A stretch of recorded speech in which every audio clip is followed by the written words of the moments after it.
Hi everyone, this is Isa from Eibach, and this is our weekly recap. In this recap, we talk about the Bronco Wildtrack, the Elantra N and the Elantra N line, our summer sale, and our pro kit for the BMW M2.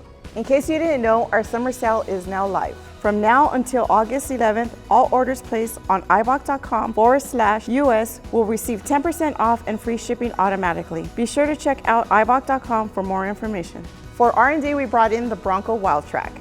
This Bronco was in to test fit our test samples of the Pro Lift kit. This kit was specifically designed for the factory Fox internal bypass shock. We will have more updates on this later on. Aside from the Bronco, we brought in the Elantra N and the Elantra N line.